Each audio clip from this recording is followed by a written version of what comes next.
पाकिस्तान और हिंदुस्तान जब आज़ाद हुए तो बहुत से लोगों को हिजरत करना पड़ी।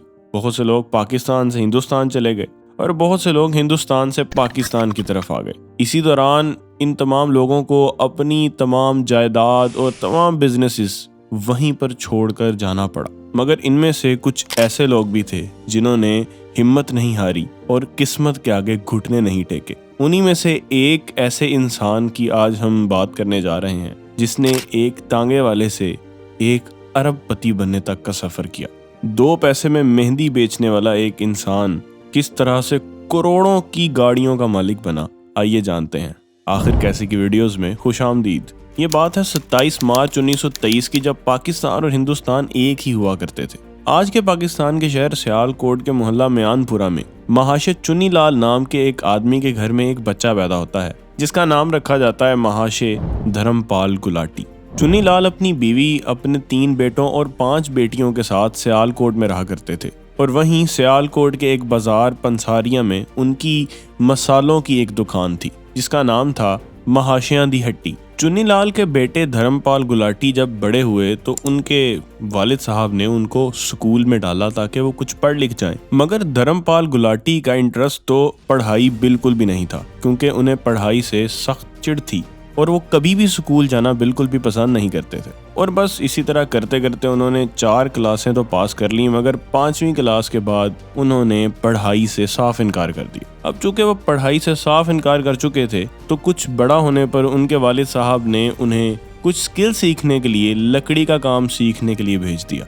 कई महीनों तक लकड़ी को काम करते करते उनका दिल उससे भी भर गया और उन्हें ये समझ आ गई कि वो इस काम के लिए तो बिल्कुल भी नहीं बने, उन्हें शायद कोई और ही काम करना है। उन्होंने उसके बाद भी बहुत से अलग अलग काम किए, मगर कोई भी काम उन्हें रास नहीं आया। यहाँ तक कि हार्डवेयर का काम उन्होंने स्टार्ट किया जिससे उनको चोट लग गई और उसके बाद उन्होंने वो भी छोड़ दिया। और फिर आखिरकार उनके वालिद साहब ने उनको अपने खानदानी काम यानी कि मसालों के काम में ही लगा दिया। उस वक्त धर्मपाल गुलाटी को एहसास हुआ कि उनका दिमाग शायद इसी काम के लिए बना है और उन्होंने छोटी छोटी सी मेहंदी की पुड़िया बनाकर उन्हें बहुत ही सस्ते रेट में वहां पर बेचना शुरू कर दिया। चूंकि सियालकोट में हिंदू और मुसलमान निहायत करीब करीब इलाकों में ही रहते थे और उन इलाकों में मुसलमान मेहंदी को बहुत ज़्यादा यूज़ करते थे, जिसकी वजह से उनकी ये मेहंदी वाली तरकीब बहुत कामयाब हुई और उनकी छोटी छोटी मेहंदी की ये पुड़ियाँ इंतहाई ज़्यादा बिकना शुरू हो गई। और इसके साथ साथ ही उन्होंने अपने मसालों के काम को भी नहीं छोड़ा, उसको भी दिमाग लगाकर बढ़ाना शुरू कर दिया।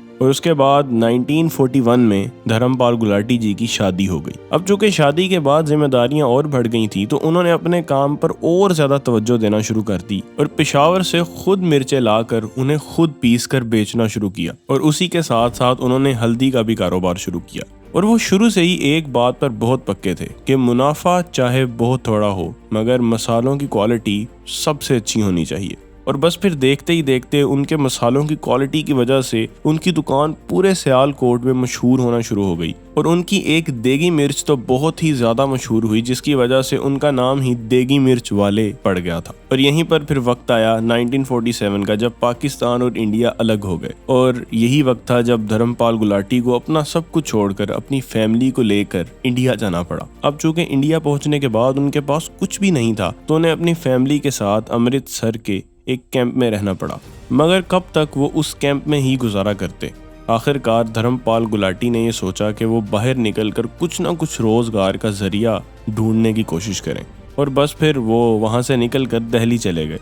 अपने वालिद चुन्नीलाल गुलाटी से 1500 रुपये लेकर निकले थे, मगर वो ये नहीं जानते थे कि वो इंडिया में आखिर क्या कारोबार करेंगे। और उन्होंने फिर उन पैसों से एक तांगा खरीदा और फिर वो दिल्ली में ही तांगा चलाने का काम करने लगे। अब धर्मपाल गुलाटी एक तांगे वाले बन चुके थे, मगर कुछ ही देर के बाद उन्हें ये बात समझ आ गई कि इस काम से उनका रोज़गार उस तरह से कभी भी नहीं चल सकता। इसलिए कुछ महीनों के बाद ही उन्होंने तांगा बेच दिया और सोचने लगे कि वो आखिर क्या ऐसा काम करें कि उनका रोज़गार पहले की तरह अच्छा चल सके। और उसी वक्त धर्मपाल गुलाटी ने यह फैसला लिया कि वो अपना ख़ानदानी काम यानी कि मसाले बेचने वाला काम ही शुरू करेंगे। बस फिर उन्होंने कुछ लकड़ियों से एक छोटी सी दुकान बनाई और उस दुकान का नाम उन्होंने वही रखा, यानी महाशियां दी हट्टी। अब यहाँ पर भी वो मसालों को पीसने और बेचने में बहुत ख्याल रखते कि मसालों की क्वालिटी बहुत अच्छी होनी चाहिए। अब उन्होंने अखबार में इश्तिहार दे दिया तो बहुत से लोगों को ये पता चल गया कि सियालकोट वाले महाशियां दी हट्टी वाले अब इंडिया में आ चुके हैं, जिसकी वजह से उनकी दुकान और ज्यादा चलने लग गई। और फिर 1953 में धर्मपाल गुलाटी ने एक और दुकान खरीद ली और उसके बाद दिल्ली में उन्होंने बहुत सी और दुकानें खरीदी। अब चूंकि उनका बिजनेस बहुत ज्यादा फैलता जा रहा था और बहुत ज्यादा बिक्री होना शुरू हो गई थी, इसलिए उन्हें अब घर में पीसने की बजाय बाहर से मसाला पिसवाना पड़ता था। मगर धर्मपाल गुलाटी को ये बात समझ आ गई थी कि बाहर से मसाला पिसवाने पर उसमें कुछ ना कुछ मिलावट जरूर हो जाती है, जो वो बिल्कुल भी बर्दाश्त नहीं कर सकते थे। और बस इसी चीज से बचने के लिए 1959 में धर्मपाल गुलाटी ने अपनी खुद की मसाला पीसने वाली फैक्ट्री लगा ली, जो कि शायद उन्हें खुद भी नहीं पता था कि उनका ये कदम उनका सबसे बड़ा कदम होने वाला है। उसके बाद धर्मपाल गुलाटी ने पीछे मुड़कर नहीं देखा और उनकी मसालों की ये कंपनी बहुत ज्यादा तरक्की करने लगी और पूरे हिंदुस्तान से पूरी दुनिया में फैलना शुरू हो गई। आज वही महाशियां दी हट्टी MDH नाम का एक ब्रांड बन चुका है,